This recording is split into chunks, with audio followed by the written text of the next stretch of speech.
Happy Monday. Happy Monday.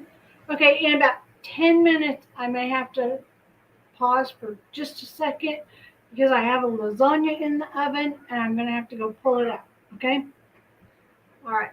That being said, welcome to the locker room. It's Monday, y'all, and it is 3:02 p.m. on June 16th. 1 month from today, my youngest will turn 18 years old. I can't believe it. I cannot believe it. A month from today, he'll be 18 years old.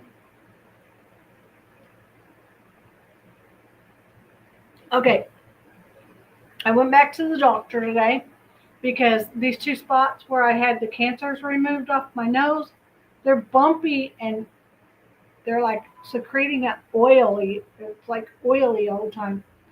And I went back to the doctor. I said, "Is it coming back?" And she said it's too early to tell because it's only been about 6 weeks since they did it. And we need at least 3 months to find out. But she said if they get any more sore, if they get to hurting more, to definitely come back in. So there's that. All right. So today we are going to talk about I didn't spell it right. Gripping facts, FACTS, about the Dybbuk. All right, let's get this party started.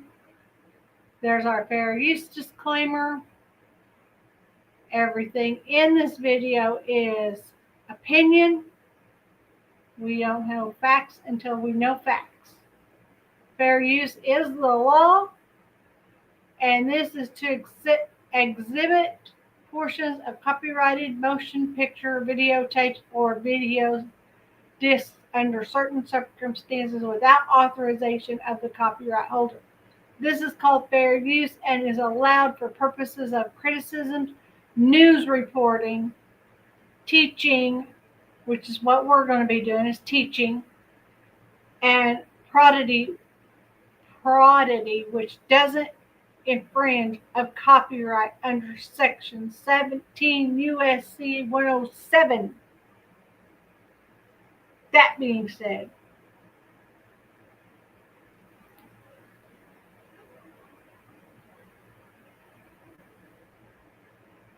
hello to who came in the chat. Oh, I forgot to. I got to go on chat on my tablet. Because the reason I have to go on my tablet is because a lot of times I don't see people in chat and I don't see when people are talking through StreamYard. So if I have it open up on my tablet, then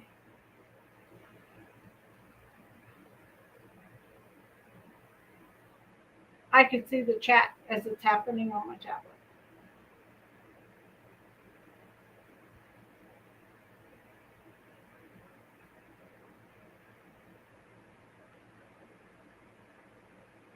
I don't know who that is.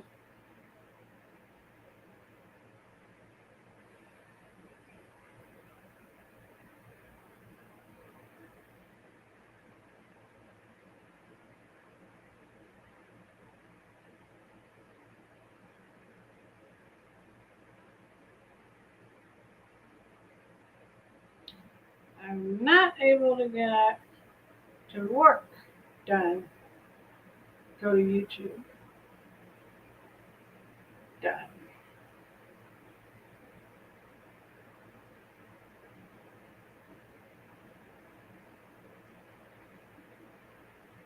Now that's my website. We're getting closer. We're getting closer.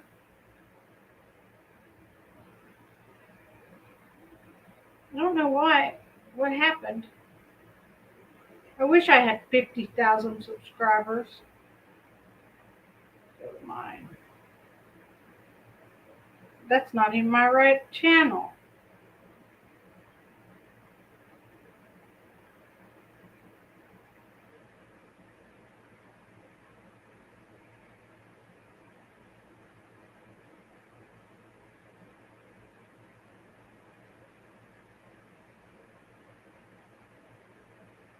Well, I'll watch my channel as my backup channel.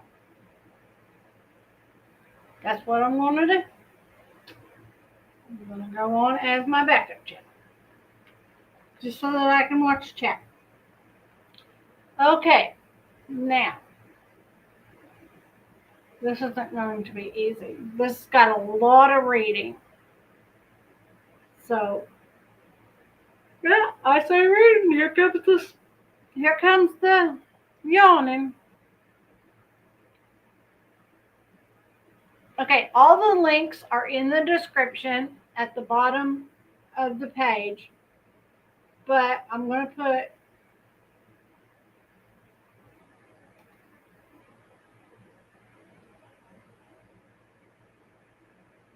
right there. While I'm doing that, can I get y'all, you don't have to, please don't leave the channel, but when you have a free minute, please go check out my website at getlocker.com. You get 20% off your first purchase, no matter what you purchase, 20% off the first purchase. So, and I don't know how long he's going to keep that running. He's done a lot of work on my site in the last couple of days. And we have blogs telling you about the different kind of glass products that I sell. So, okay, let's go to this. Understanding Dybbuk, the possessing spirits of Jewish folklore. I did not know that the Dybbuk was a Jewish thing. I had heard about it from watching a channel called Ghost Adventures, but when I realized that all their stuff was fake and fabricated, I quit watching it. And I do watch other people that do the same thing because they're very good.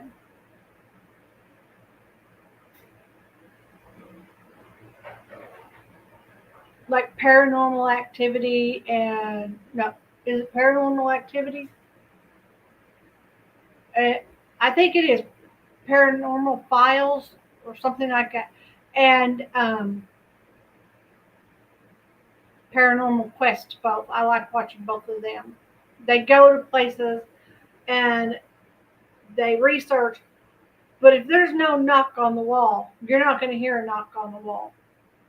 If there is a knock on the wall, you're going to hear it, and you're going to be able to see who's on the camera, so you're going to know, and it's just the two of them, unless they have people working with them. But like the other night, I was watching, and a lady, they were doing not a spirit box section, but would you please listen for the oven? It's going to go off in a few minutes. You mean a few seconds? Yeah, 50 seconds. Okay, and then I was just going to ask you if you got Wi-Fi to ignore the nice weather while I still can. yeah, but I would like you to please take the lasagna out of the oven when it goes off. Okay. 30 seconds. Thank you. So anyway, Hi, Amanda. is she on here? It's 3, ain't it? It's 3, but I haven't seen her. Amanda Panda, are you on? Viper wants to know. All right. 10 seconds. We can't have a show without a moderator. Yeah, we can. So we've had some new people subscribe to the channel this week, and I want to thank you guys. Please come into chat and say hello. Let us know you're here so we can welcome you to the channel. All right. Thank you, Dybbuk, it's from Hebrew. It is a term used in Jewish folklore and mythology to describe a type of, I don't have my sage going, a type of Was your sage what keeps me out? possessing spirit. No. The sage is what keeps the evil out. And I don't want evil in the house.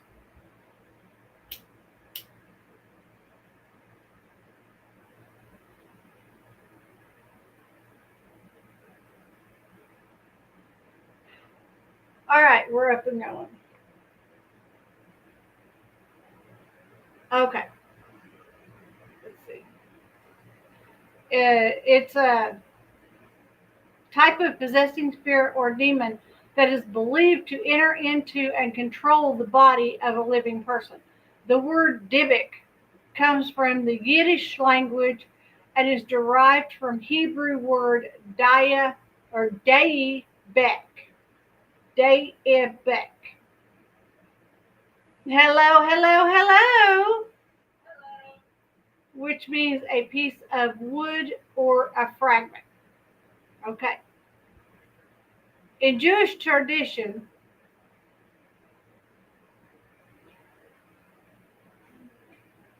I'm enjoying the weather. go get church. All right. I didn't see you pop up in chat on my tablet. I was talking to Amanda Panda. I had to come in as my other me, and I didn't see me come in and chat on my backup channel.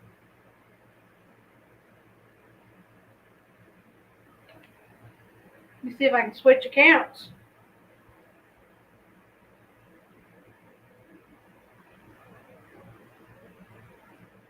There it is. Now I can see chat. Okay. All right.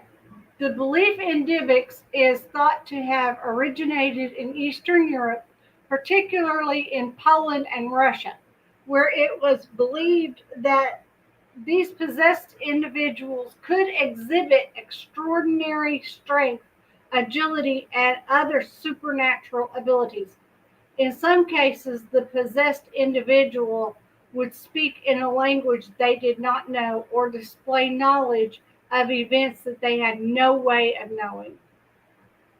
In the Jewish folklore, Dybbuks are often associated with mental illness, and it was believed that possession by a Dybbuk could cause a person to become mentally unstable or even violent. In order to rid the possessed individual of the Dybbuk, religious rituals and exorcism were often performed. The concept of Dybbuk has been explored in various forms of art and literature, Here including is my child. films, books, and plays. Well, come here, baby. There you are.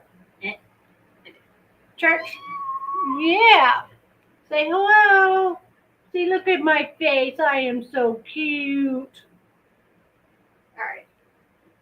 Thank you. You're welcome. Let's go. He wraps himself around like that.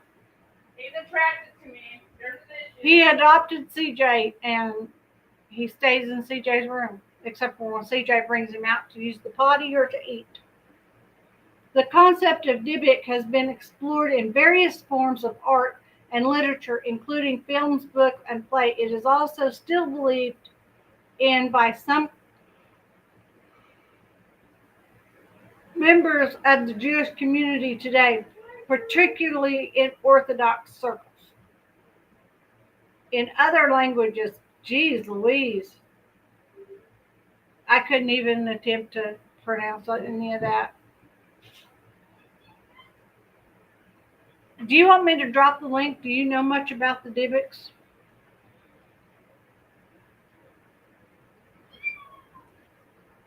Oh, did you come see me?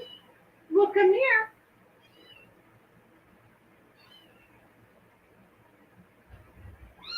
Well, I'm right here. All right. What? Do you want to eat? You want down? Okay. I'm sorry. There you go.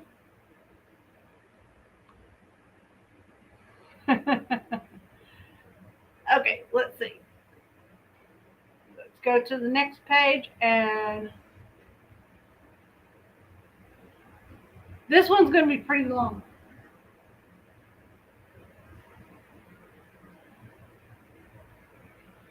Must be my neighbor pulling their trash cans up because I'm hearing something really loud rolling up the hill. Unless it's our CJ rolling up the garage door to get his bike up. What? Did your daddy run away? Well, I'm sorry.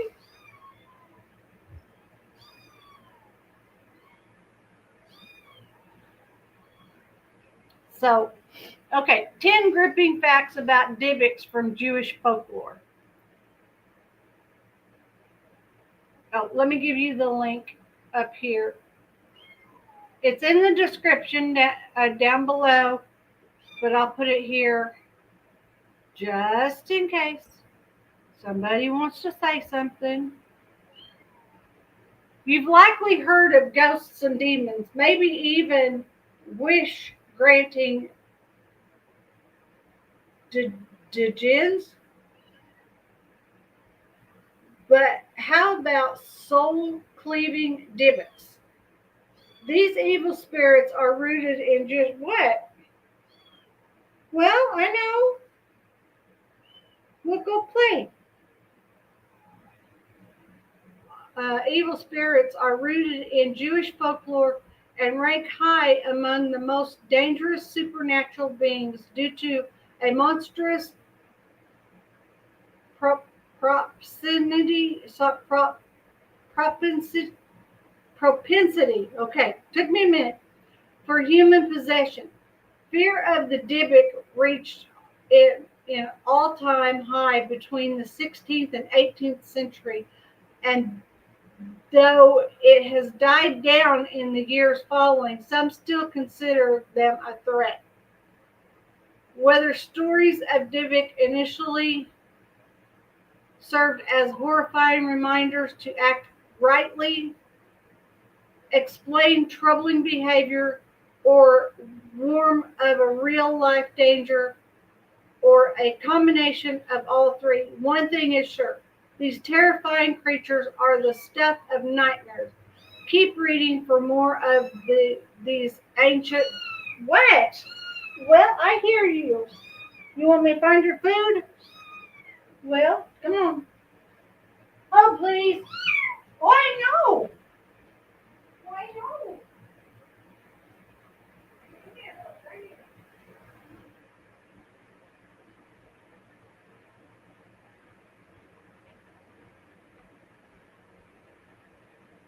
He's saying, my daddy left me. Well, there you are back in here. Okay.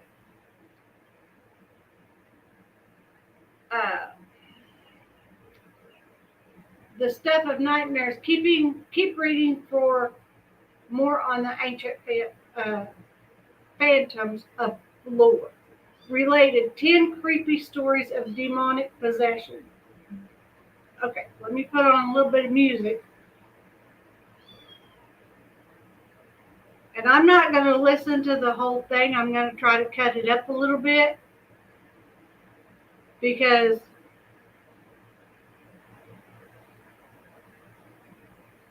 I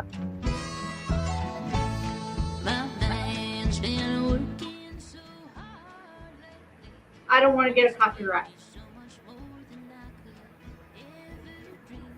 So, all right, let's see what she has to say.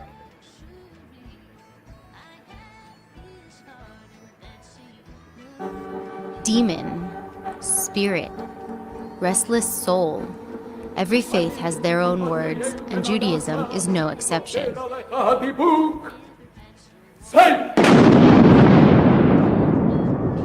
Jewish folklore tells of the Dybbuk, an evil spirit bound to this world by an earthly tether, in this case, to a box. But what is this Dybbuk box, and where did it come from? The name comes from an ancient Hebrew word meaning to cling. And according to Jewish mythology, a Dybbuk is a malicious spirit, believed to be a tormented lost soul attached to an inanimate object. Until, that is, someone comes along to release it. Okay, I'm going to scoot down just a little bit more. Because I'm going to skip through so that I don't get... When a man named Kevin Manis purchased the box at an estate sale. The seller told him that her grandmother had kept the box hidden away after bringing it with her from Spain after surviving the Holocaust. and upon hearing that it was a family heirloom, he offered to give it back. The response, however, was, "No, we don't want it." This should have been his first clue that something was wrong, but Manis took the box home, and inside it he found some rather strange items, including a lock of blonde hair, a small statue with the Hebrew word shalom engraved on it, and a single candlestick. While in possession of the box, Manis and his family experienced some unnerving occurrences, horrific shared nightmares, the stench of cat urine, and most damning, his mother suffering a stroke the exact day he gifted her the box. He realized he could no longer keep it and put it up for sale on eBay. I wonder if that's how Zach Bagans got it. What? Well, I'm sorry your daddy went for a bike ride.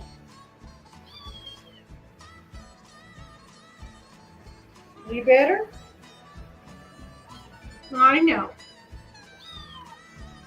Over the next few years, the box switched hands a few times, causing those coming in contact with it to suffer. From hair falling out to coughing up blood, full body welts, and nightmares. One owner even went so far as to consult rabbis to see how to reseal the Dybbuk inside the box, and then he hid it away. Until a later time when he would donate the box to Ghost Adventurers star Zach Bagans to keep in his museum of haunted artifacts, which is how it came into contact with American rapper Post Malone. Malone was visiting his friend Bagans after a show when they decided to take a look at the Dybbuk box. In a later interview with E.T., Bagans explained how once in the room they felt odd and even lost control of his actions, beginning to panic and weep as an unknown force urged him to become a conduit and touch the box with one hand and Malone with the other. The pair then fled the room, and in the coming weeks, Malone was the subject of major media coverage as he experienced a series of very unfortunate events. First with the tires blowing out on his small plane that forced an emergency landing, and then his being involved in a near-fatal car. The tires blew out while he was in the air, causing an emergency landing. What? Well, you're gonna fall. There you go. Here, you want your ball?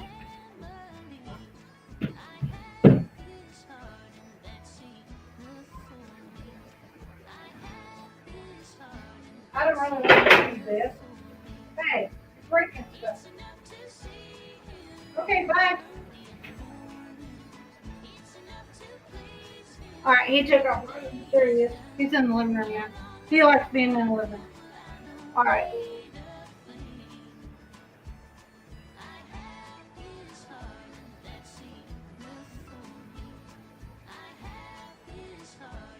Accident. In his E.T. interview, Bagans explained Malone's curse, saying it always happens in threes. Things like this happen, this is real stuff. Malone was not the only time that the Dybbuk box garnered large media attention either. In 2012, the film The Possession was loosely based on this story, and strange things befell the cast and crew.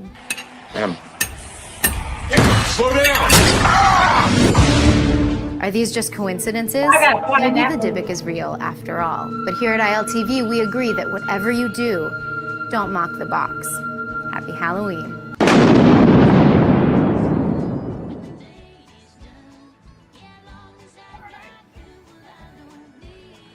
Wow.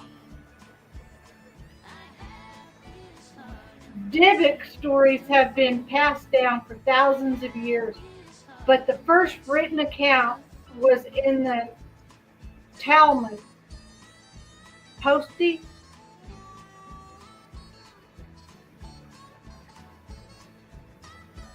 What's Posty? Post Malone, yeah. I've never heard of him. I don't know who he is. I think he's a rapper or something like that.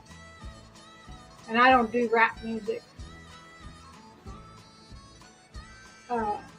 But the first written account was in the Talmud, a 1500 or so year old text central to rabbinic Judaism,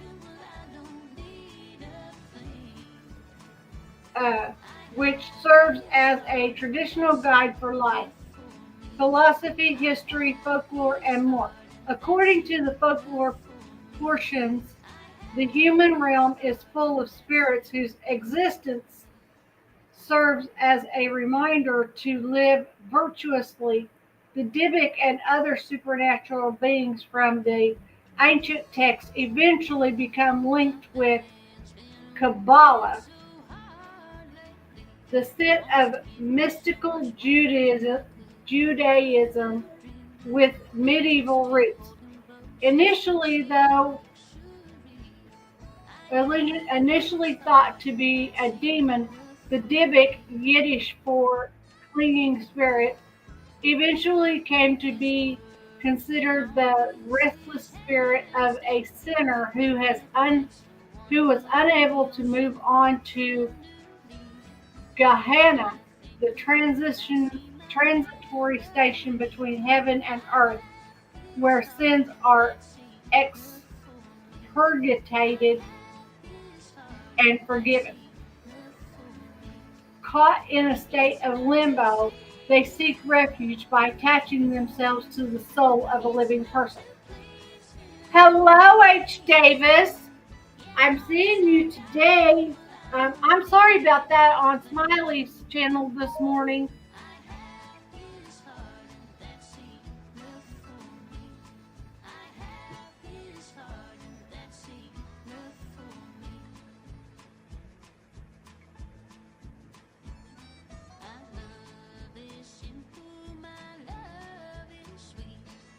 Okay, I'll listen. I don't want to get a copyright strike, so I'll listen to that after the live.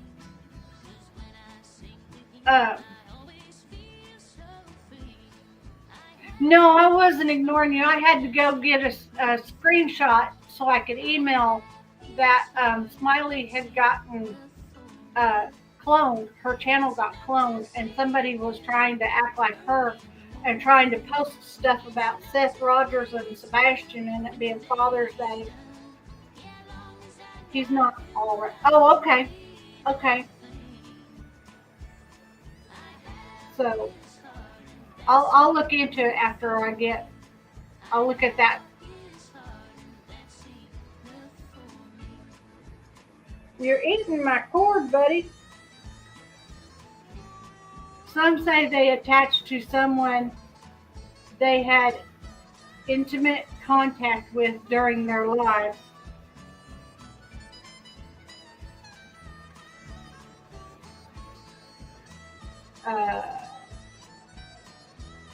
And others say they can cleave anyone who committed a secret sin which opened a door.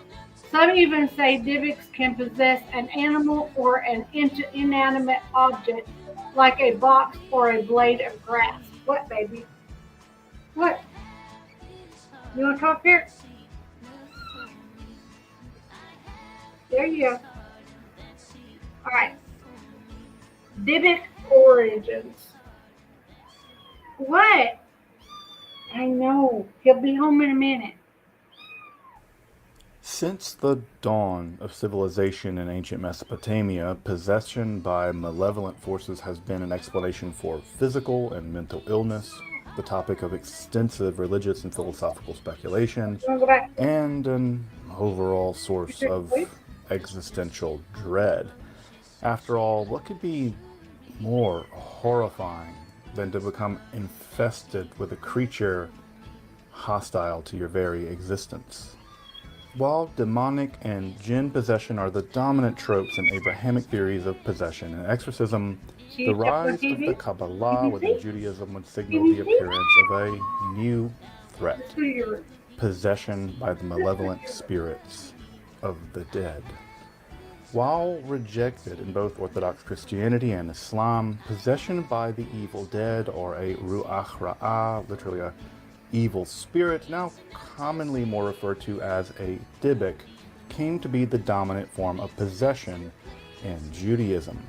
But to understand this shift in theory of possession and the practice of exorcism, we must dive into a radically new concept introduced into Spanish Kabbalah: Gilgul, or reincarnation. Again, a concept embraced in Kabbalah, but rejected by both Orthodox Christianity and Islam. From the rise of Kabbalah, its theory of polypsychism, Gilgul and reincarnation, and Ibur, or spiritual impregnation. I can't understand what he's saying. He's using words I've never heard of before.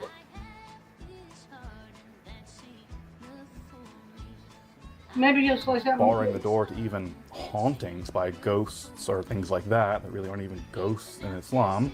Folk Christianity, however, did incorporate elements from indigenous pagan religions and tolerated more of the possibility of the disembodied dead both haunting places and possessing people. In fact, the survival of ideas like the thinning of the veil around Halloween, Samhain, and Celtic Christianity reflects these more or less unofficial conceptions vis-a-vis the continued presence of the dead among the living. While Judaism did have a sense that the spirits of the dead, at least in theory, like the generation of the flood mentioned back there in Pirkei de Rebbe Eliezer, could be transformed into malevolent beings like demons, that they could possess the living would require a much, much more elaborate theoretical foundation. And Judaism would develop just that line of thinking in the Kabbalah, which would allow for temporary spiritual inhabitation or just possession. However, the earliest Kabbalists seem to preserve the process of Ibor for the temporary inhabitation of especially righteous souls into other righteous souls, often in the process of achieving a kind of spiritual reparation or tikkun for either a spiritual failure from a previous life. The Zohar is mostly concerned with fixing sexual sins, which give rise to demons, or dying. Even daily process of possession at night and then auto-exorcism through prayer in the morning. This is not the form of possession in which the entire psychology of a person is commandeered by the malevolent spirits of the dead, what we now think of as Dybbuk possession. But just as Ibor began as the impregnation of the soul of a righteous person by the righteous dead, so too would the more wholesale psychological possession start with righteous possession, specifically in the form of temporary possession by the Magid, or a kind of quasi-angelic. All right, none of that makes no sense to me. Hush. Well, I'm sorry.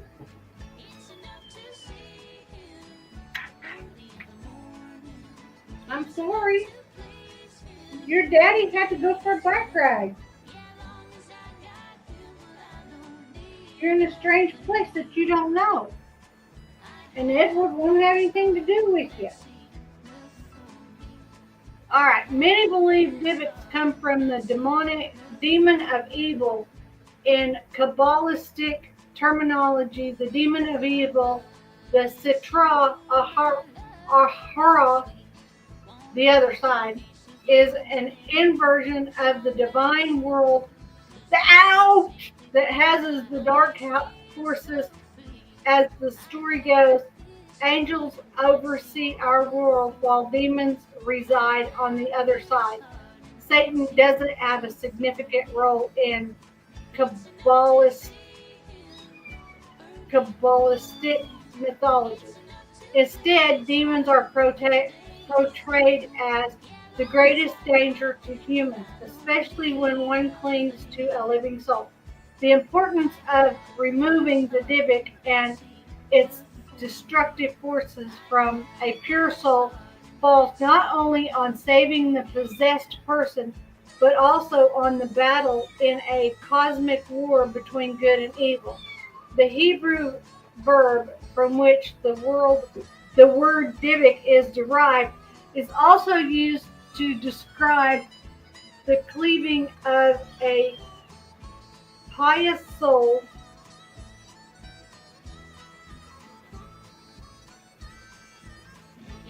Tigger's looking for church. Oh, I'm sorry. He's down there eating his feet now. Okay.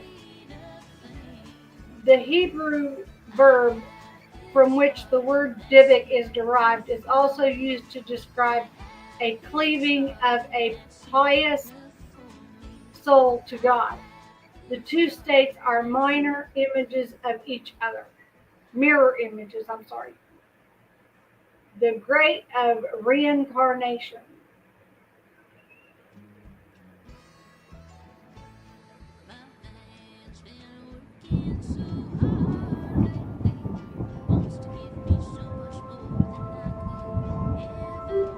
That's some cool graphics.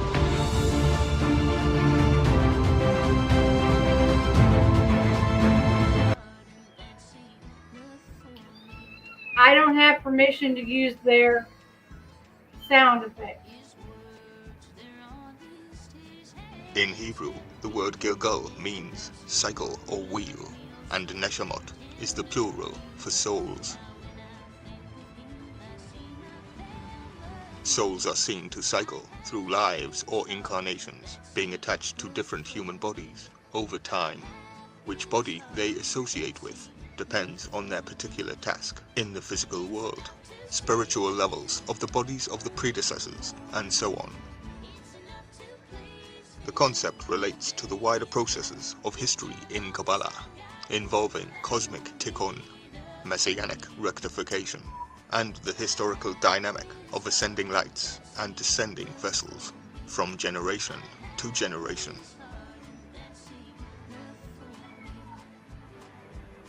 The esoteric explanations of Gilgal were articulated in Jewish mysticism by Isaac Luria in the 16th century as part of the metaphysical purpose of creation. Isaac Luria taught new explanations of the process of Gilgal and identification of the reincarnations of historic Jewish. Is that what it says on the my precious ring on Balboa Baggins or whatever that is? Is that what it says on the... What?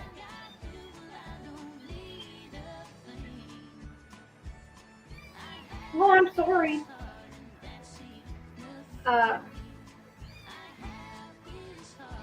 Two bodies. Is that what it says on that ring? I don't know. In Lord of the Rings? Jewish figures.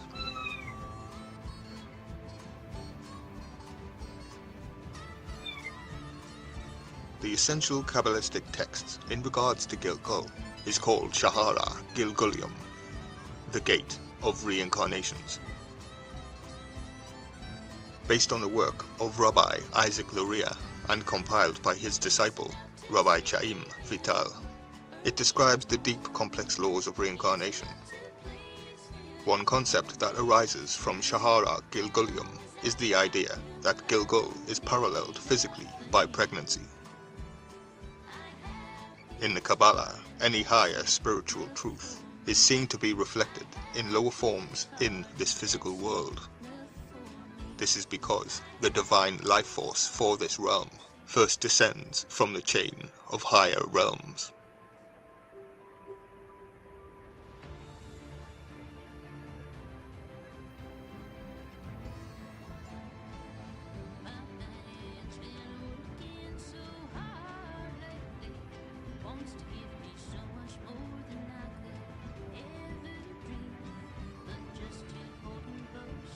The Great Goddess. Please hit that notification bell to ensure you are notified of each other. Okay. Wow. Sorry, I didn't know you was up there. Dybbuks fall within the religious and philosophical concept of transmigration and the natural sequence in the life of a soul. In the first form of transmigration, Gilgul, the Hebrew word for rolling, the soul occupies various bodies to learn the many lessons needed before being free to reunite with God. In each lifetime, the soul enters the body at birth and lives out the lifespan allotted to it. Is that why we got some people who think a demon child? That's a demon child. I don't believe in such thing as a demon child. Some of them might be on the spoilt side and could use a good old fashioned talking to or standing in the corner or something like that. But yeah. All right. The second form of transmigration describes the Dybbuk possessing a living body. The Dybbuk might choose this unnatural route for several reasons. It may be attempting to avoid punishment for its sins, seeking revenge against someone who has wronged it, or being lost and needing a rabbi to send it on its way. Depending on the Dybbuk's intent, the living person may be unaware that a Dybbuk is occupying its body or tormented by it. The Dybbuk, the Ibura.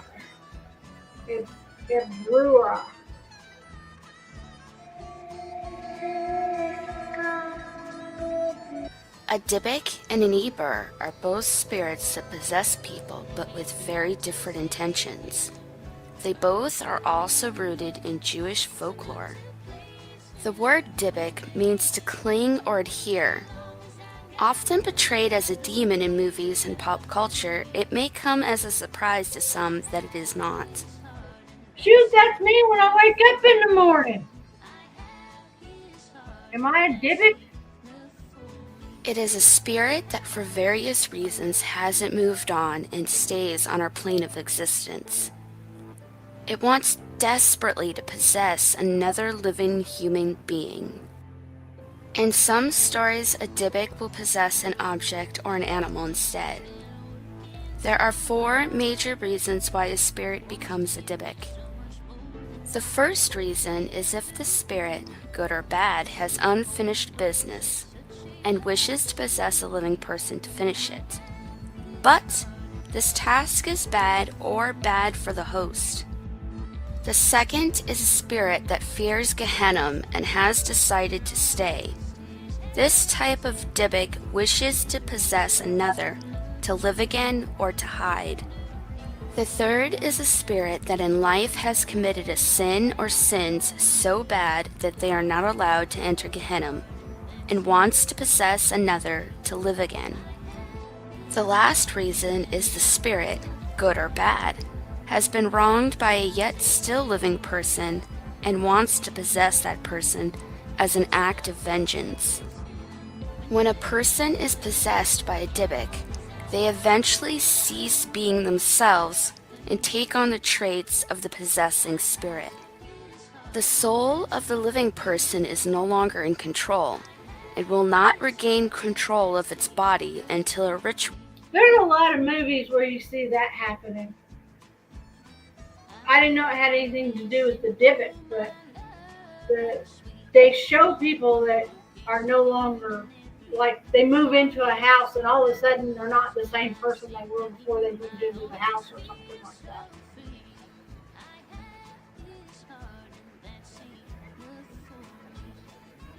He laid down and go to sleep.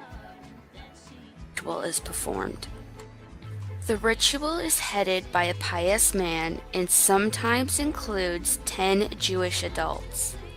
The first step is to interview the invading spirit to find out their name and why they have not moved on. The next step varies from case to case. Usually the Dybbuk is urged to move on or into a prop of some kind. Also, in some cases, holy passages are said. I dream of Jeannie. She got a bottle to live in. This step is repeated until the possessing spirit leaves. Ibur, which means pregnancy, impregnation, or incubation, is a righteous spirit that possesses a living person. But unlike the Dybbuk, an Ibur does not wish to harm its host, nor to permanently possess the host. The reasons an Ibur possesses a living person is to fulfill a promise or to perform some sort of task they cannot perform as a spirit. Another reason is to impregnate the host's soul. If that confuses you, it did me too. But the closest explanation I could find is that it means the Ibber joins the host's soul. I do not know if that is permanent or temporary. The only difference between a Dybbuk and an Ibber is the spirit's intent. Interactions with an Ibber are mostly positive, whereas interactions with a Dybbuk are mostly negative. I picked this subject because I wanted all of you to know what a Dybbuk is before next week's video about the Dybbuk box. Do not forget to leave a like and subscribe. Okay.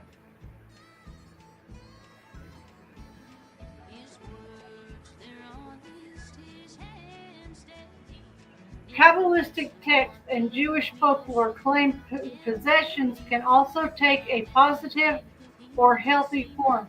While Dybbuks are pure evil, there is another beneficial type of possession called the Hebrew for mysterious impregnation. Okay, that's pretty much what she just said in that video.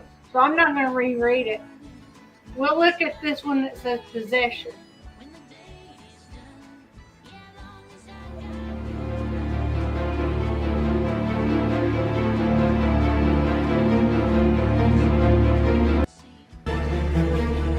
Within the Jewish mythology, a Dybbuk, from the word Dybbuk, meaning adhere or cling to, is a malicious possessing spirit, believed to be the dislocated soul of a dead person. It supposedly leaves the host's body once it has accomplished its goal, sometimes after being helped. I would use the term aided as it bears the cross. Dybbuk is an abbreviation of Dybbuk mi ru'ah, ra'ah, meaning a cleavage of an evil spirit. Wouldn't that be the Thoth sigil, who is also Ra personified?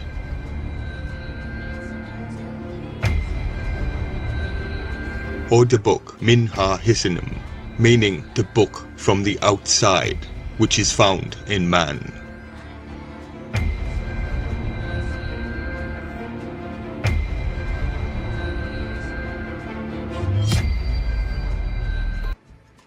The play of Dybbuk becomes a container, which is then venerated in popular fancy. These accounts advocated orthodoxy among the populace as a preventative measure. For example, it was suggested that a sloppily made mezuzah, or entertaining doubt about Moses' crossing of the Red Sea, opened one's household to Dybbuk possession. I find this to be a form of trickery.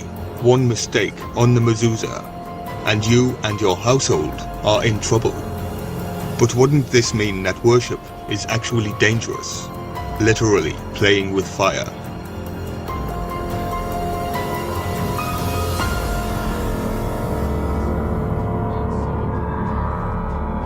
Wow, I didn't know that. It says a copy of the Ten Commandments, if not written perfectly in Hebrew, opens the gate for a Dybbuk. I don't want no Dybbuk.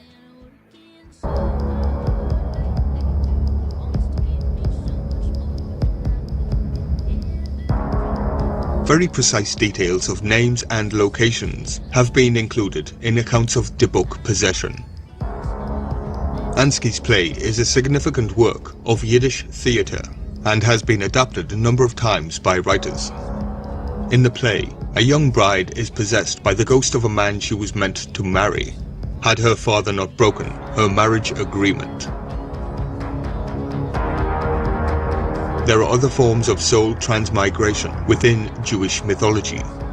In contrast to the Dybbuk, the Ibur, meaning impregnation, is allegedly a positive possession, which happens when a righteous soul temporarily possesses a body. This is always done with consent, so that the soul can perform a mitzvah. This would be a willing possession. They must all come willingly. Hence it is possibly trickery. The guild Wow.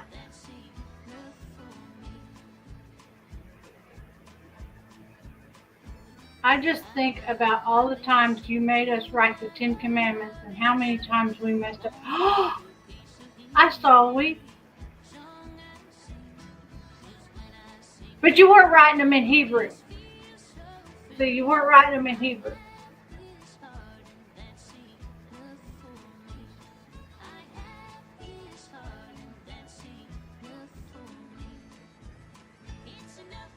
Gilgal, literally meaning rolling, puts forth the idea that the soul must live through many lives before it gains the wisdom to rejoin with God, a very different type of resurrection.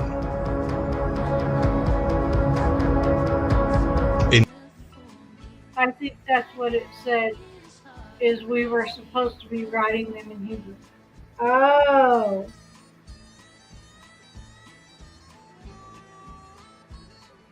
Oh.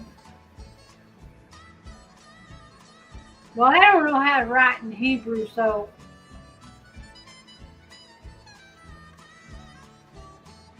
The ancient peoples of Babylon were led by shepherd kings to believe this. In fact, they were programmed to think in this manner, which allows the preservation of these entities in every aspect of our lives. Story to myth, then to the planets and the stars, illnesses and cures, science, arts and crafts. In computer terms, the add-on and the API are also names of ancient gods. That looks like a tarot card. You're not supposed to write them at all, and if you do write them, you need to write them correctly, and they need to be in Hebrew. I didn't know that. I'm innocent. You're innocent.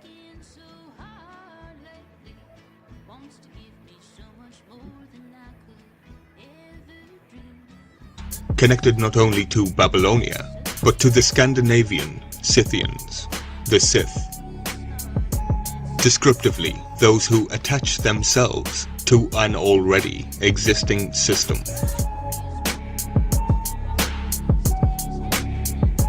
Even the motherboard itself dawns the name Hermes, the only figure I have seen that has all the works attributed to him.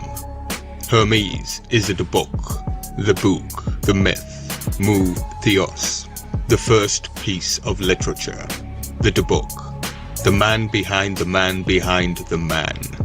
We have much to learn. Please hit that notification bell. So does that mean that the Dybbuk was written by God? God wrote the Dybbuk book? Women are more frequent victims of Dybbuk possession than men.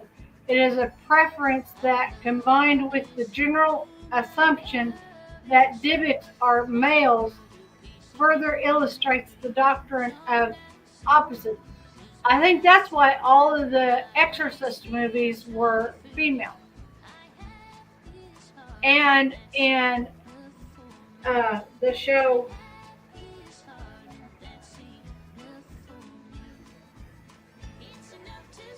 I can't remember the name of it, where she gets all the marks. She gets the scars on her hands, and she gets the scars on her feet, and she writes the whole Bible in Hebrew on the wall, and I can't remember the name of that movie.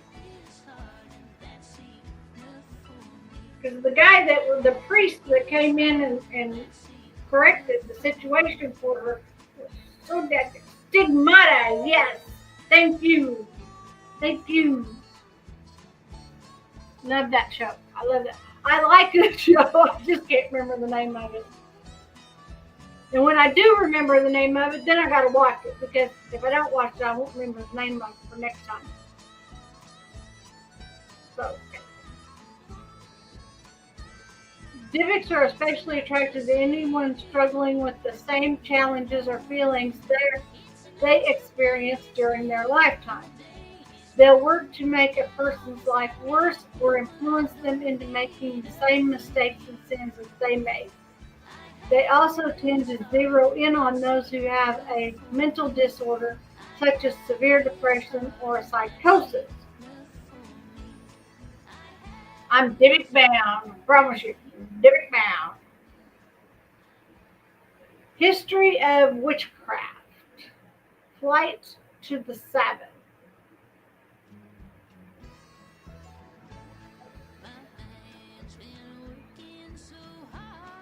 Esoteric. There is perhaps no more endearing image of the witch than her astride a broom set against a harvest moon on a midnight journey to join her coven deep within a forest or high atop a mountain. From medieval woodcuts to Samantha of Bewitched fame to Robert Eggers' masterful depiction of 17th century New England, this image of the witch has endured for centuries. Though the origins of flight via the broom and the nightly gathering of witches is a surprisingly complex story, in fact it took centuries for this image to coalesce from significantly disparate tracts into a unified composite myth now referred to by scholars as the elaborated theory of witchcraft. From pre-Christian folklore and medicinal practices to the rise of the Inquisition and early modern witch hunts, let's explore the origins of this notion of flight upon a broom and the nightly gathering of the Sabbath of the witches. If you're interested in magic, hermetic philosophy, or the history of the occult, make sure to subscribe and check out my numerous other content on topics in esotericism. Also, if you want to support my work of providing accessible, scholarly, and free content on topics in... Before getting started, it's worth making an important distinction between the people, mostly women, prosecuted for witchcraft in the late medieval and early modern periods, the notion of the witch as it developed in the minds of inquisitors and witch hunters, and the contemporary people who identify as witches as part of their religious and spiritual vocations. For the purposes of this episode, I'm going to stipulate or reserve the term witch for what scholars refer to as the elaborated theory of witchcraft. This is the mature notion of witchcraft as developed in the minds of inquisitors, jurists, theologians, and philosophers of the late medieval and early modern period that held that a newly formed woman-led heretical sorcery sect had appeared in Europe, marked by entering into a pact or covenant with the devil, and thus apostasy from Christianity. This would include sexual relations with the devil and demons more generally, aerial flight for the purposes of attending a nightly assembly or Sabbath, sometimes a synagogue, which is presided over by, well, Satan himself, at which initiates entered into said pact, followed by incestuous and promiscuous sex. I don't believe that. And became central tropes of that myth, though this process was centuries in the making. The Sabbath, as it's generally known in English, was the supposed night gathering of these sorcery heretics, arrived at through magical or otherwise demonic flight, in which they... Okay, it says in the Bible, remember the Sabbath and keep it holy. Now, if he's talking about witchcraft in a derogative type form, then you can't keep something that is awful holy. It's just not. You cannot keep holy where holy isn't. And I don't believe that witchcraft is bad. I believe witchcraft is a gift that you're given. And once you learn how to use it, you can only use it for good, or evil things will happen to you. If you use it for evil, evil will come to you. If you use it for good, good will also in return come to you. I don't want to listen to him no more. I don't believe him.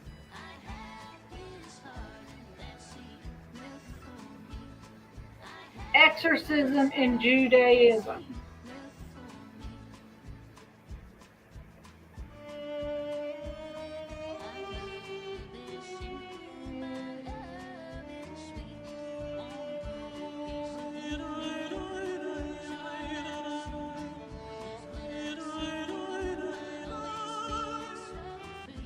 That which is plain to see in some cultures is more difficult to see in others. Agatha Christie. Sorry.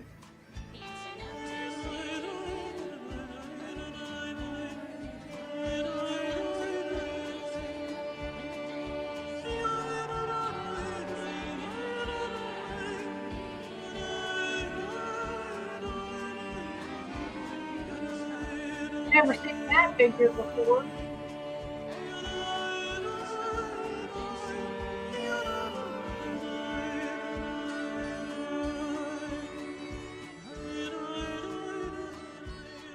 Exorcism in Judaism, with a Stephen King-like twist to the tale.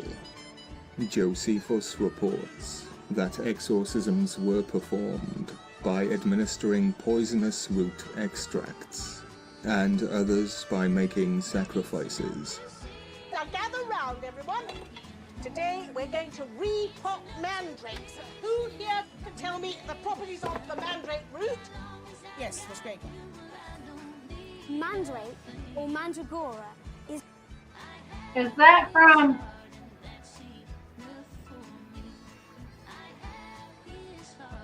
I know the movie, the little boy who flies around and sees the little balls, and the balls are evil, and he has to kill the balls.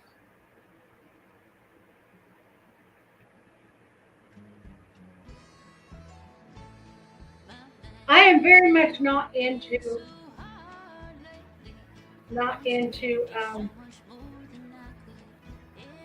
science fiction. I even have the little people down there in my storage, because it's listed on. They're listed on my website. No, not Quidditch. The one with the owl. Harry Potter. That's it. Harry Potter. That's the little girl from Harry Potter. is used to return those who've been petrified to their original state.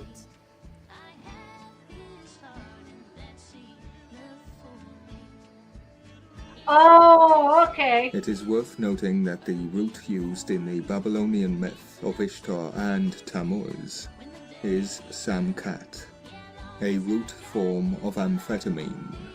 A more subtle form would be coffee. Samkat was used to resurrect Tammuz, otherwise known as Dumuzid Abzu, in order to possibly resurrect the child of darkness. To embrace evil.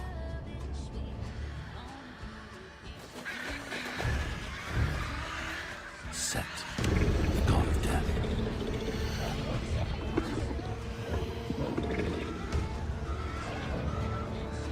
They made a pact. A pact that would unleash darkness itself.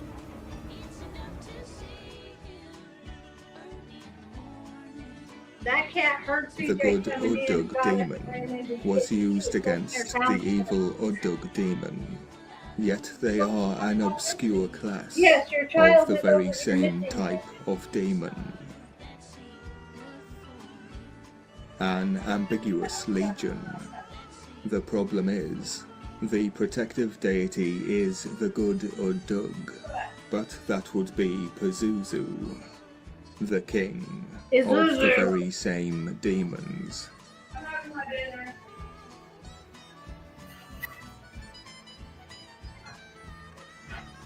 Oh yeah. The word king translates as messenger, angel, or malak. Malak with Mematim, and Mematim is cognate with Anunnaki.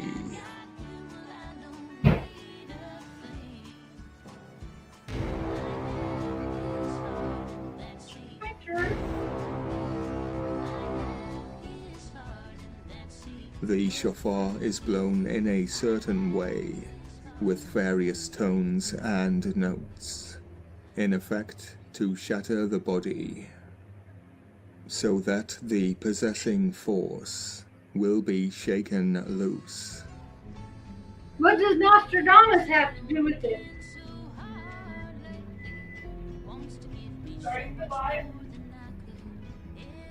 Yes. After it has been shaken loose, the rabbi begins to communicate with it and ask it questions such as why it is possessing the body of the possessed. The minyan pray for it and perform a ceremony for it, in order to enable it to feel safe, and so it can leave the person's body. We are told here the prayer is for it, the ceremony is for it, the offerings are for it. Alrighty then.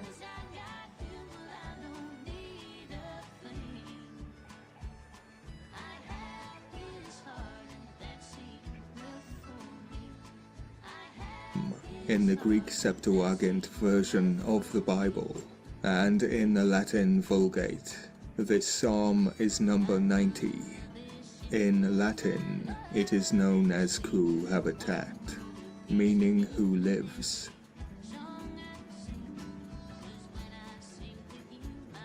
As a psalm of protection, it is commonly invoked in times of hardship, though no author is mentioned in the Hebrew text of this psalm. Jewish tradition ascribes it to Moses, with David compiling it into the Book of Psalms. The Septuagint translation attributes it to David. The passage of Samuel 16:14 makes clear that Saul was at times possessed. I can't read through that. Doesn't that make it easier? By an evil spirit sent by God, which was tormenting him, anointed, afflicted, cursed, and possessed.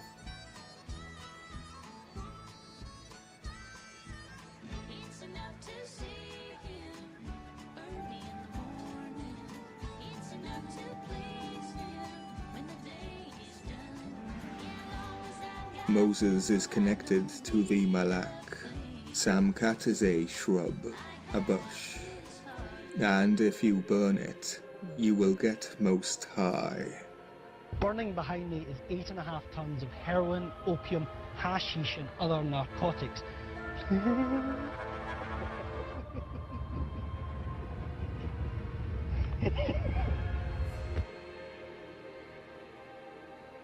What are you doing? Dybbuk This figure attaches itself to other figures. More than likely, merging it with popular culture is a form of protective spell, and this angel claiming that it is the right hand of God is also a protective spell. I believe these figures are being used to house another.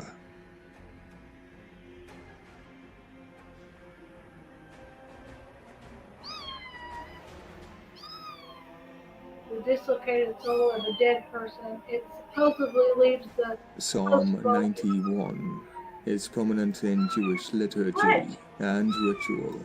Well, it is recited in the Pasuki de Zimra, in the Shabbat, Yom Tov, and Hoshana Rabbah morning services. It is also repeated after the evening prayer, Motzei Shabbat, meaning going out at the Sabbath, and during the nightly bedtime Shema. In each of the prayers, verse 6.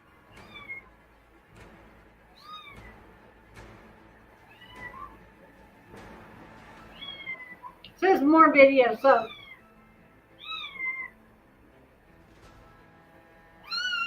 What? Will you come get him?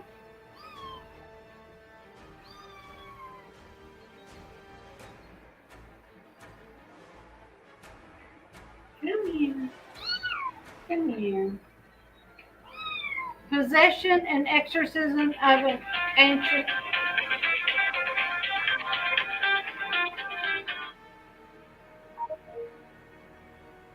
Israel. I don't know about that one. Dybbuks have starred in plays, movies, and books.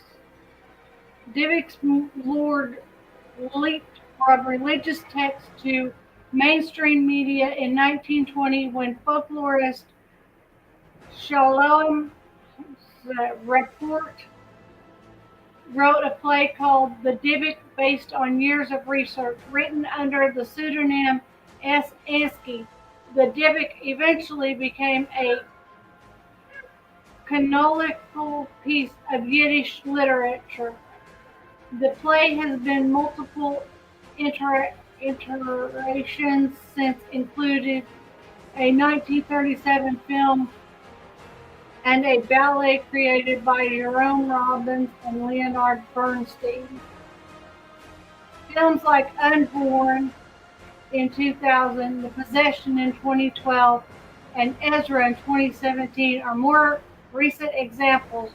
While these movies present a more modern take on the Dybbuk lore, Gabriel Breyer Gesalsken Attachment 2022 honors the ancient Jewish folklore and mysticism. An oft-quoted book on the subject is J.H. Chase's Between Worlds, Dybbuk's Exorcist and Early Modern Judaism, 2003, which includes written accounts and cases studied by Dybbuk possessions. Another highly rated book is Rachel Elor's Dybbuk and Jewish Women in Society, Mysticism Folklore, 2008, which examines social, historical, and phenomenological, say that 3 times real fast, perspectives with particular attention to gender and significance. Okay, so you can only be Dybbuk possessed if you're Jewish. You gotta be Jewish. Dybbuk boxes have been having a moment lately via social media sites like TikTok and YouTube and eBay, listed by Kevin Manis for a wine cabinet with an elaborate backstory may have inspired this trend in 2003. Manis claimed that a Polish Holocaust survivor previously owned the piece and that a powerful demon known as Dybbuk had come to inhabit it. Since acquiring the cabinet, paranormal occurrences, disturbing nightmares, and intense feelings of being watched by an evil presence have plagued Manis. Eventually, the cabinet was sold to Zach Bagans, host of Ghost Adventures, and placed on display at his Haunted Museum in Las Vegas. However, in 2021, Manis admitted that the story was a hoax that he made up to create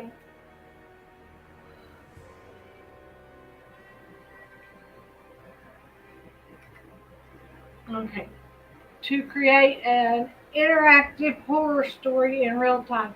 Around this time, a wave of people began to debunk and expose so-called Dybbuk boxes on social media. Skeptics dismissed the trend as trivializing Jewish tradition. As written in a blog post from Zoe Jacoby of Jew Witches, it takes almost no research into actual Jewish mythology and folklore to understand and learn that there is no historical basis for the existence of Dybbuk boxes, but rather a far more modern thirst for sensationalism. Okay, that's the end of that one.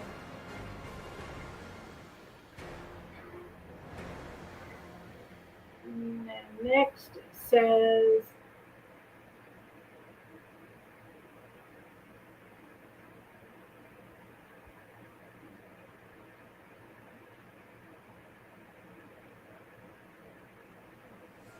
okay. This is from allthatisinteresting.com. It says, meet the Dybbuk, the malevolent spirit of Jewish folklore. So you have to be Jewish. We're not Jewish, so it shouldn't be able to affect us.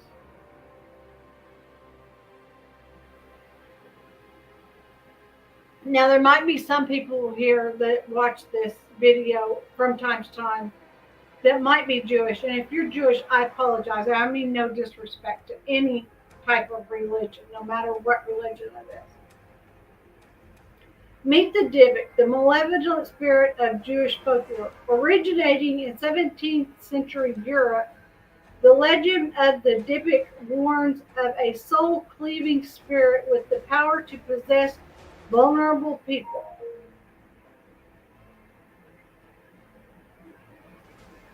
In Europe, Jewish folklore, there is an evil, parasitic spirit known as the Dybbuk, a once human entity that restlessly wanders the earth, hunting for a living host upon which they can prey. The Dybbuk was said to enter a person's body, cleave their soul in half, and control them by speaking through their mouth. Some historians posit that this legend was born in the 16th and 17th century Europe as a way to explain cases of severe mental illness, and the only cure was to be exorcised by a local rabbi. I thought Catholics did their exorcisms. I didn't know Jewish rabbis did exorcisms.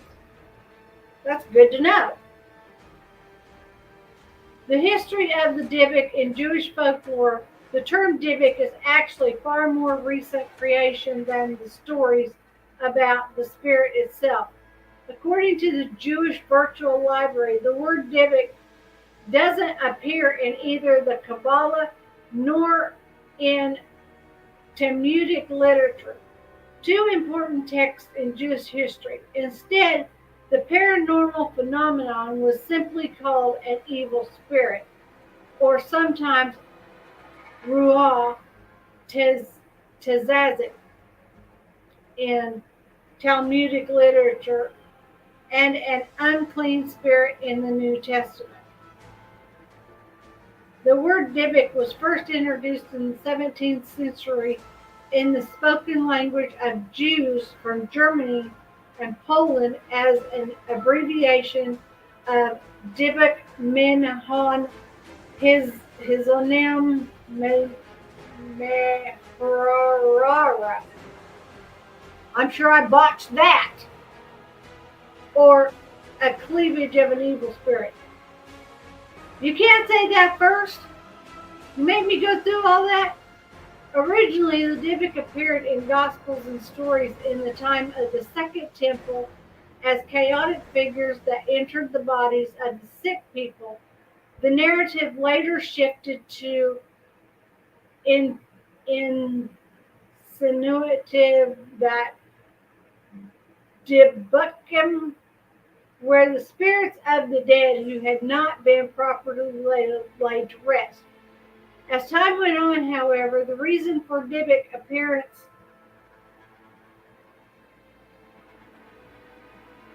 welcome in. I promise she's not possessed. She's reading about possessions. Please take a moment and hit that like button. Thank you. It's hard to say some of these words. The idea of Gilgal was pursued heavily in the 16th century mystic Isaac Laurie, who pushed the idea of the Dybbuk as part of his theory that souls sought self-perfection, hence the need for transmigration, as one lifetime was not long enough for a soul to become perfect. I agree with that. But I also believe that you're born perfect. We make mistakes, start making mistakes right after birth. I mean, think about it. Newborn babies, if they're left laying in their crib or they're laying in a position that they don't want to be in, they're going to cry just so that they can get moved. And there's really nothing wrong with them. They're just crying so they can be picked up or put in a different position. Newborn babies that's the first lie y'all tell. Not me, I never cried.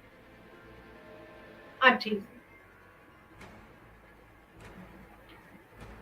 As this belief became popular among the 16th century Jewish population, Dybbukim were generally understood to be the souls of those whose crimes ran so deep that they could no longer transmigrate, leading them to become denuded spirits who sought to latch themselves onto the souls of the living. And of course, the only way to free a person from a Dybbuk's possession was through exorcism. They talk a lot about exorcism. Exorcising a Dybbuk, it was largely women who were accused of being Dybbukin, particularly ones with mental illness. Are they saying only women can get mentally ill? I take offense to that. That isn't to say, of course, that men do not also face such accusations. There you go. Bring reference to yourself. But a limited understanding of mental illness and the odd notion of hysterical women saw Dybbuk accusations more frequently directed towards the female population. Fear of Dybbukim also reached its peak during the same period in which over 300,000 men and women were condemned for witchcraft in Europe. Fortunately, those accused of being possessed by a Dybbuk were not, unlike the Christian counterparts, burned at the stake, drowned with cement blocks, or subject to other various witch trials.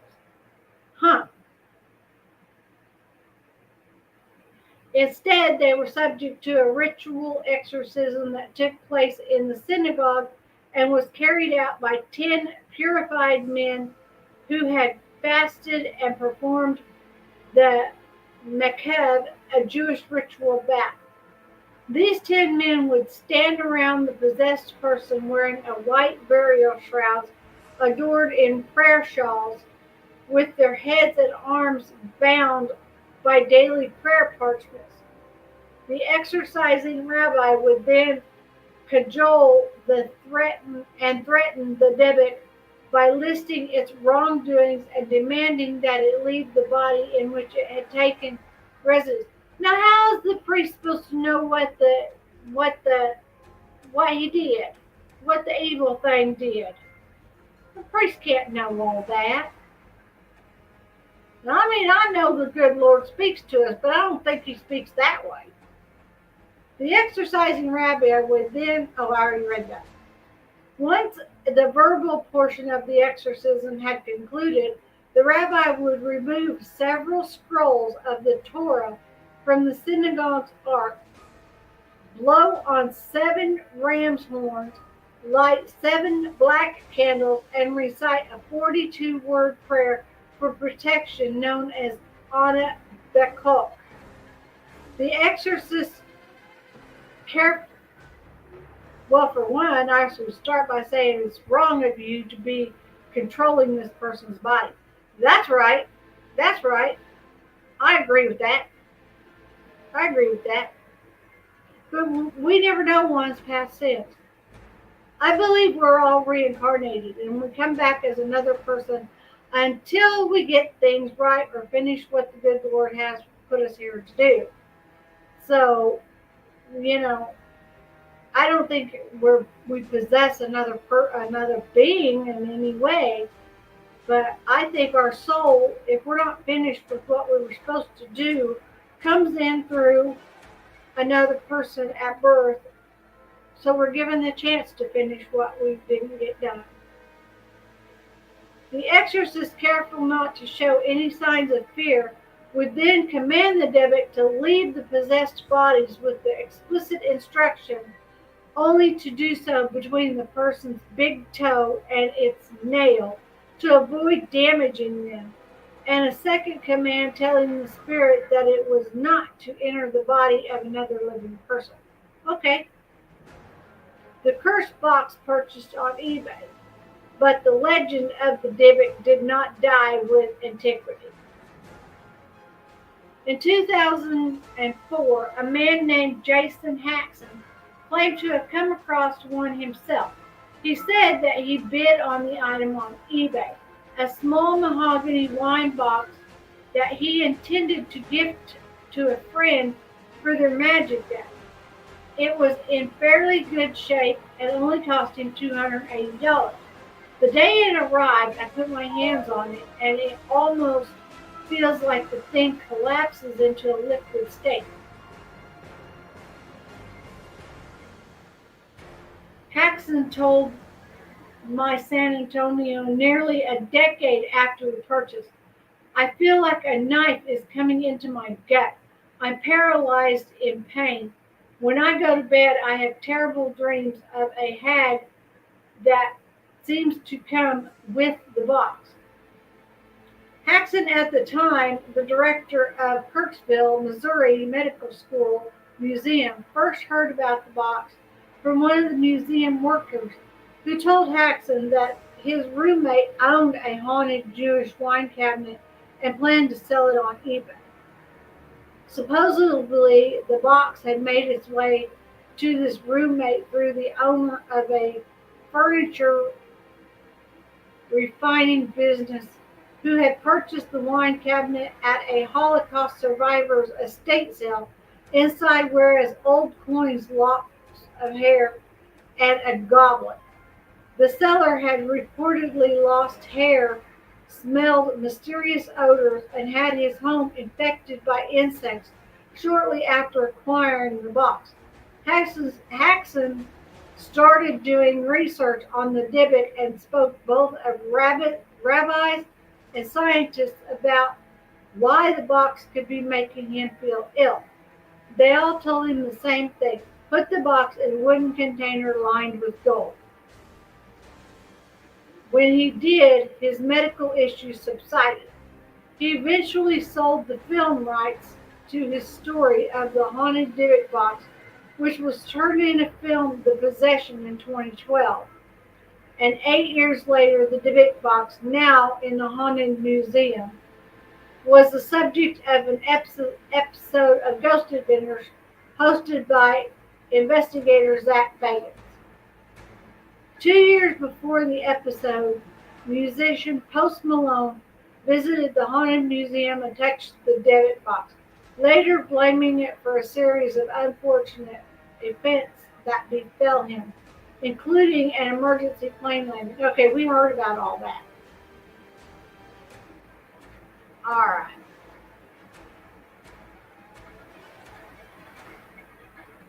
So what do you think about the Dybbuk box?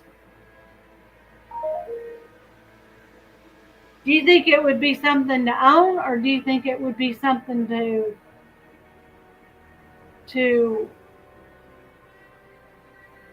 I don't know, to go see in a museum?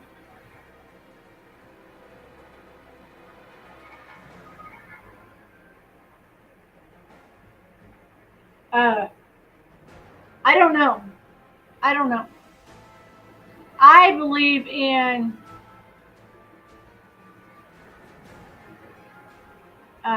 things like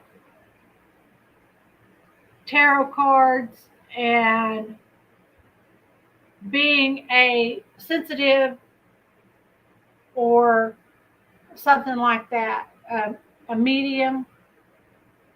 I believe in all that stuff. And I don't think it's evil if you use it for good.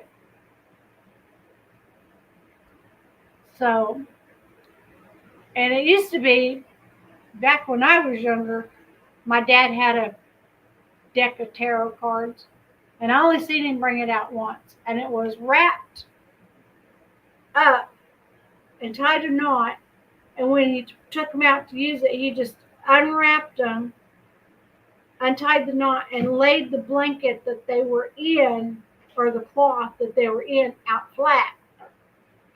And then he picked them up and began to shuffle. And that's all I remember of it. But they were very colorful cards, and he still had them at the time of his unaliving. And don't put that away. I haven't eaten yet. Well, it's cool. Well, give me a piece, or cut me a piece, and I'll heat it up later, okay? Or does it need to go back in the oven because it's not done cooking? No, it's done. It's still warming up. Oh, okay. I just didn't know how long it was going to be, so I just wanted to put it in the fridge for you. Okay.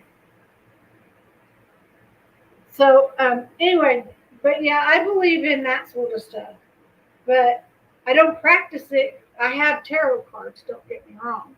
After my dad passed away, his tarot cards went to my sister-in-law because she believed in that sort of stuff. Welcome back, H. Davis. Welcome back. What do you believe in, H. Davis? Do you believe in things like the Dybbuk box, or finding out the things that are happening through reading tarot cards and things like that? Do you believe that sort of stuff? I made you play it. No, I never heard of that. Okay, thank you.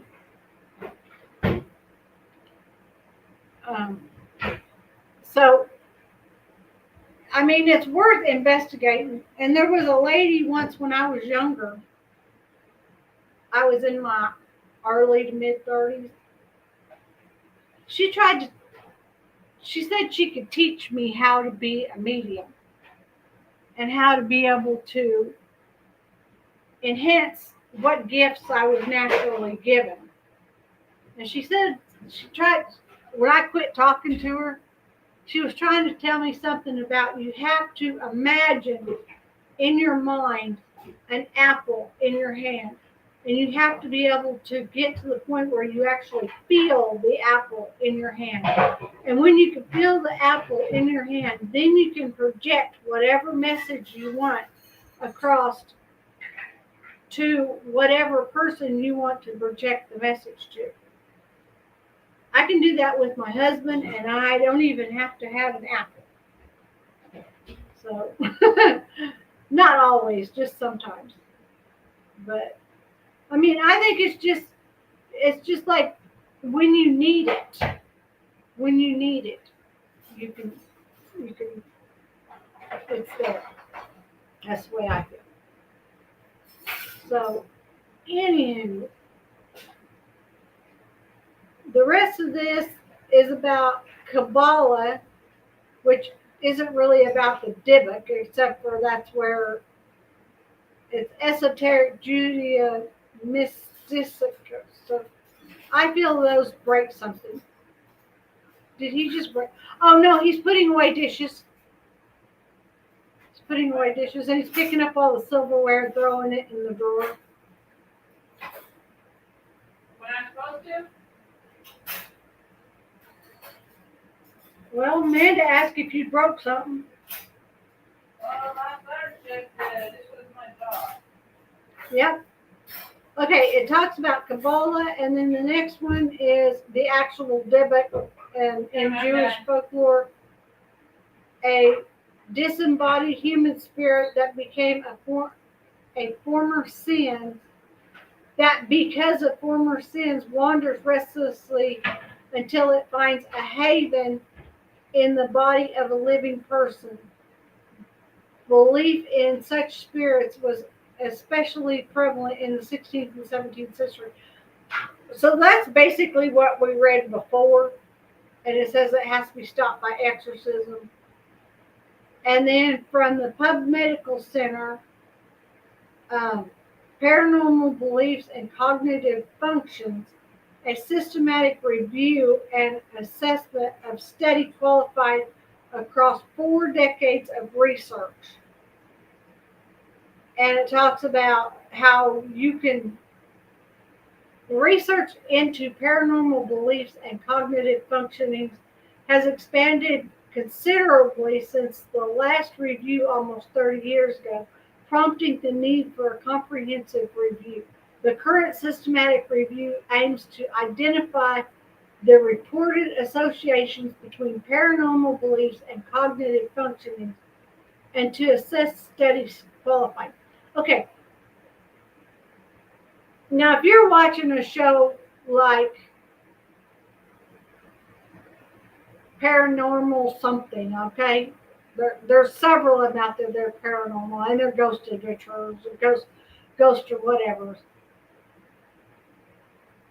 When they're using this little box, and you can hear a bunch of sound, and they're asking it's a EMB box or EVP box.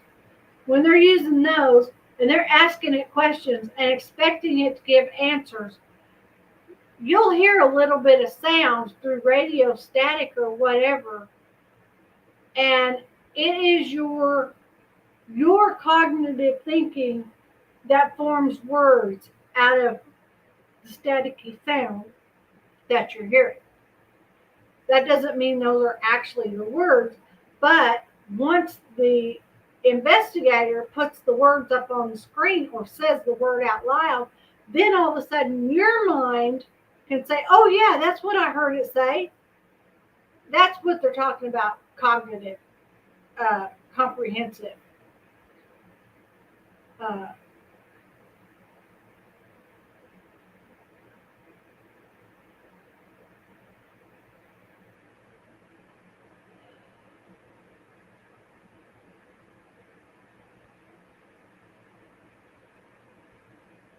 This goes on to talk about papers that were published about paranormal beliefs and cognitive functions in healthy adult samples.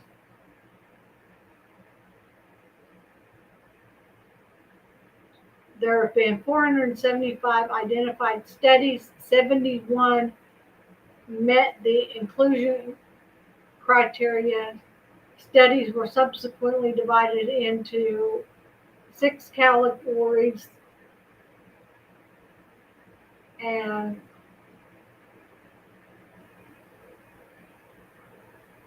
to study quality was rated as good to strong for 75% of the studies and appeared to be improving across time.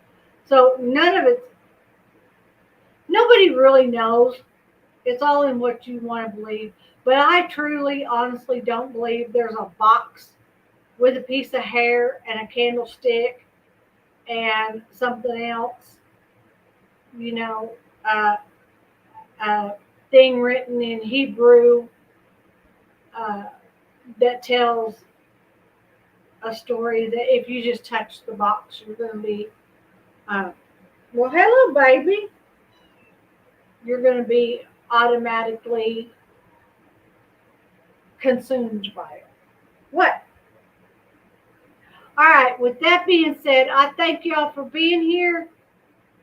I did a quick research on the word Dybbuk this morning, and I found this information, and I skimmed over it, but I didn't actually read it because I had a doctor's appointment, and then we had to go get the wheel broke on the lawnmower, and we had to go get that fixed. Ouch, ouch, ouch. And then we had to go to the grocery store and get stuff for supper, and he wanted me to make lasagna, so we had lasagna, and yeah, so my day was full, and I found information that I could share with you. But this says a ghost spirit, ghost souls, or specter of dead persons, usually believed to inhabit the netherworld and to be capable of returning in some form to the world of the living, according to descriptions or dissections provided by believers. A ghost may appear as a living being or as a nebulous likeness of the deceased, or occasionally in other forms. Belief in ghosts is based on the ancient notion that a human spirit is separable from the body and may maintain its existence after the body's death. In many societies, funeral rituals are believed to prevent the ghost from haunting the living. Now, I personally, in my heart, believe in ghosts.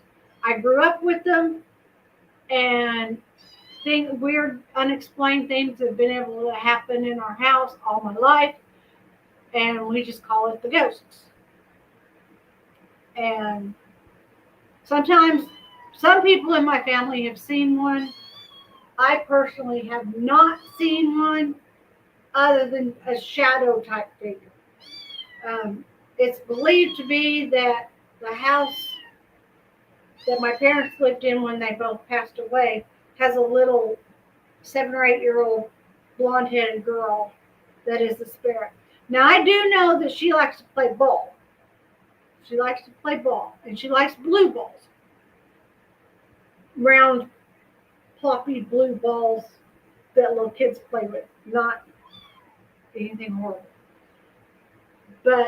And she likes to roll it, especially in the dining room and back hallway of the house. So I know that. So anyway, tomorrow we'll find something else to cover. Now I'm not following the Jack and Lily Sullivan case out of Nova Scotia, but somebody posted on YouTube today, and I don't know how true it is, that the remains of those 2 innocent young children has been found. Hey, you're typing on the computer. Well, I'm sorry, you're typing. You're too little to be telling stories. All right, thank you. You're too little to be typing on there and telling stories. So I'm going to get off here. Thank you for being here. Do something nice for someone, even if it's just be the reason that they smile, and get lost.